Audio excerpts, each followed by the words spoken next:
धरा धाम पर महाराज अनेक कथाएं हमारे आपके बीच में हैं। हमें मनमुखी भक्ति करने से कभी कुछ प्राप्त नहीं हुआ। हम चाहें कि हम तो ऐसी पूजा करते हैं महाराज, यही पूजा है और यही पूजा जानते हैं, इस पूजा के अलावा हमें कोई पूजा नहीं आती। ये सब महाराज हम कर तो लेंगे, लेकिन उनका क्या फल है ये कह नहीं सकते हम कि क्या मिलेगा। एक कथा आप लोग जग विदित है, सब जानते हो, आप सब लोगों ने सुनकर के रखी एक कथा। कौन की बोलो? गजेंद्र मोक्ष की कथा आप लोगों ने सुनी है? याद है पूरी? क्या घटना हुई थी? गजेंद्र के साथ क्या हुआ था? हाथी था, जल में था, मगर ने पैर पकड़ लिया, भगवान को चिल्लाया, भगवान आए गरुड़ पर बैठ करके सुदर्शन से बचाया, ग्राह के ऊपर कृपा की, गजेंद्र को जल से उबारा।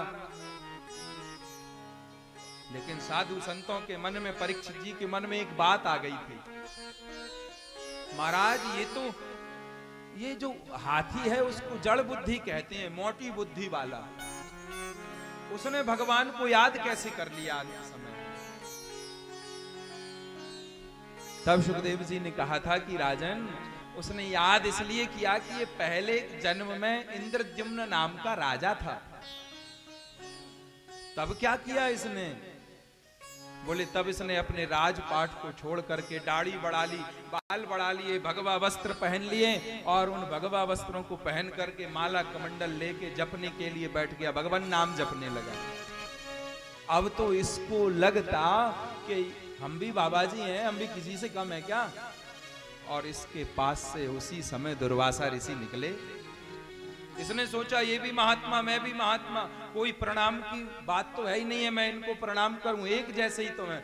इसने दुर्वासा जी को प्रणाम नहीं किया।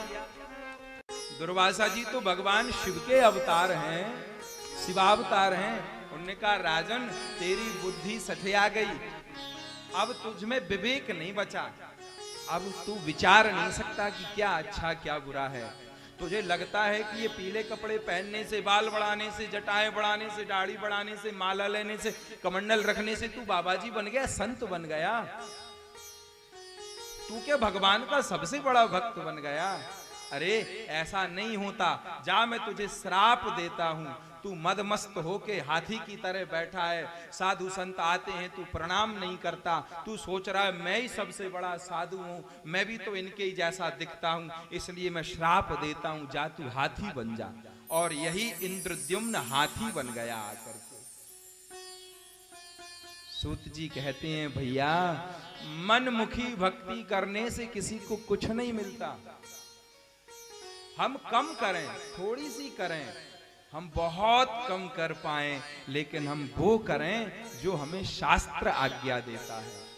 हम शास्त्र की मान के चलेंगे तो शास्त्र हमारे ऊपर कृपा करेगा, और हम मन की मान के चलें कि कोई कुछ भी कहे हम तो यही करेंगे, हम किसी की नहीं सुनते।